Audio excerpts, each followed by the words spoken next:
देखिए एजाज भाई, मैं आपकी ना इस बात पे ना बहुत बड़ी बात करने लगा हूँ।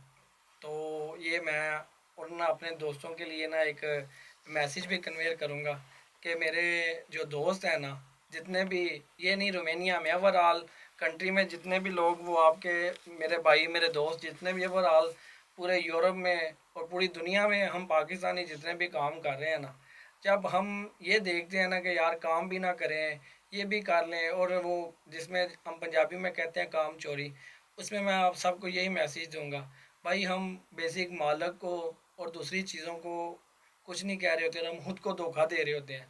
और ये सबसे बड़ा धोखा होता है, क्योंकि वो मालक तो देख के निकाल देगा, लेकिन असल जिस मालक ने आपसे रिजक का वादा किया है ना, जिस मालिक ने आपसे रिज़्क़ का वादा किया है कि मैं अपने बंदे को, कीड़े को भी वो ज़ात, कीड़े को भी पत्थर में रिज़्क़ अता फरमा रही है। मैं अपने बंदे को रिज़्क़ का वादा किया, किसी का नहीं, मालो दौलत का नहीं, शानो शौकत का नहीं, बड़ी बड़ी गाड़ियों का नहीं, सिर्फ रिज़्क़ का वादा किया है। और जब रिज़्क़ में हम ईमानदारी नहीं ना करते, हम खुद को धोखा देते हैं। जास ऐसे ही रिसेंटली मेरे पास ना एक बंदा आया, मुझे कहता कि यार रेफरेंस से आया मेरे पास। में हाँ। उसका मामू जो था वो मेरा दोस्त था। हम्म। उसने बोला कि मुझे मेरे साथ कंपनी ने बड़ी ज़्यादती किया, मुझे कंपनी ने निकाल दिया, मुझे ये कर दिया, वो कर दिया, ये हो गया वो हो गया। मैंने उसकी सारी बात सुनी। जी। उसके बाद मैंने उसको एक पूछा, वो कुरान हिफ्ज़ था। अच्छा, माशाल्लाह। तो मैंने उससे सिर्फ एक, मैंने बोला कुरान हिफ्ज़ किया? कहता हाँ। मैंने बोला सच बताना? कहता जी बिल्कुल बताऊँगा।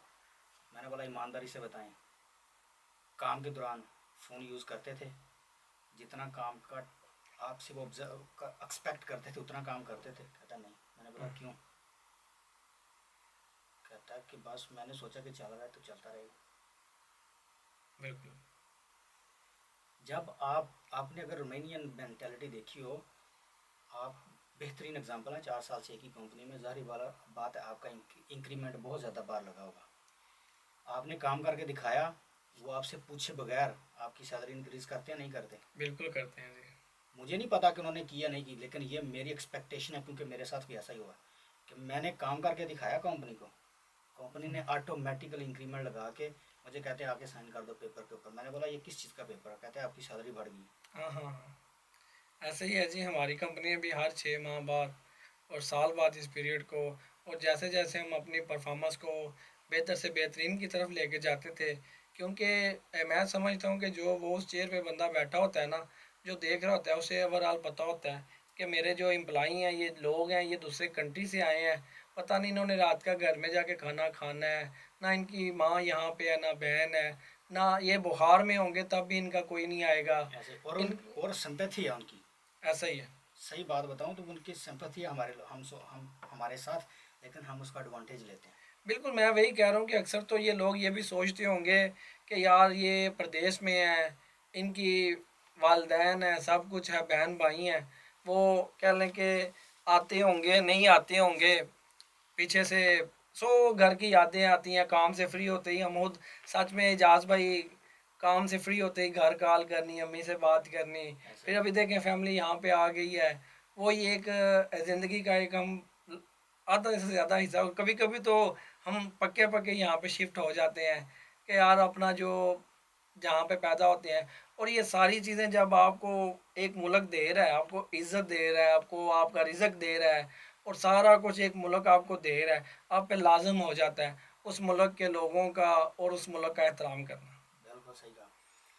दूसरा भी आपने जिक्र किया कि आप फैमिली लेके आए हैं, कितना डिफ़िकल्ट प्रोसेस था, क्योंकि बहुत सारे लोग जानना चाहते हैं इस टॉपिक को हम्म। कि फैमिली को रोमेनिया में लेके आना हम्म। उनके लिए एक चैलेंज है। हाँ हाँ। आपने ये चैलेंज कैसे अबूर किया? देखें, इसमें मैं ना आपको एक मज़े की बात ये बताता हूँ। इस चैलेंज का तो हकीकत में मुझे बिल्कुल भी पता नहीं चला, वो इसलिए क्योंकि मेरे, शायद आप भी उनसे मिल चुके हैं, मेरे बहुत अच्छे ताल्लुक़ वाले जानने वाले अब्बास साहब थे। वो हम मस्जिद में अक्सर मिलते थे, वो कहते थे बस तुम ना अल्लाह से दुआ करो और देखना आस्ता आस्ता ना ये सारे मरहले इस तरह से होंगे, तुम्हें खुद नहीं पता चलेगा।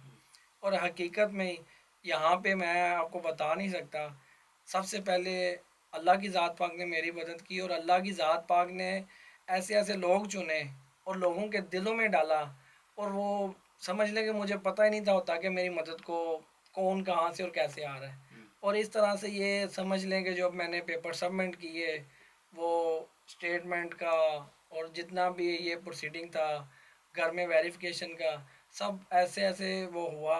और ये समझ लें कि हमारा जो था कि सारा जो फैमिली प्रोसीडिंग थी ना, वो मुझे ख़ुद भी पता नहीं चला। और इसमें जब ये मुझे पाकिस्तान से वीज़ा मिला ना, समझ लें कि मेरी जिस दिन बारात थी ना, उस दिन मुझे मेल आई थी। मेहंदी को हम सारे ही देख रहे थे, और ख़ास करके मेरी अम्मी जी ना बड़े वो सस्पेंस में थे। वो कह रहे थे कि शादी के बाद तुमने तो कहा है, मतलब ना वो क्या कैसे होता ही है, माओं को बड़ी फ़िक्रें होती हैं, बड़े उनके वो जज्बात होते हैं।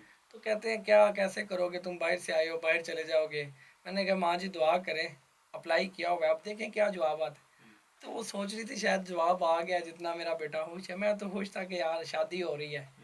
तो जिस दिन मेहंदी पे मेरी वाइफ की फैमिली, हम सब एक दूसरे को देख रहे थे कि यार, वो मुझे देख रहे थे सब, ये बता भी नहीं रहा। और इसकी सुबह बारात है, वलीमा है, फिर छुट्टी भी ख़त्म होनी है, जैसे बेसिक हमारे परदेसी भाई करते हैं। शादी की, उसके बाद 3 4 दिन 5 दिन या महीना छुट्टी गुजारी, वापस आ गए, फिर 2 साल 3 साल नहीं पता।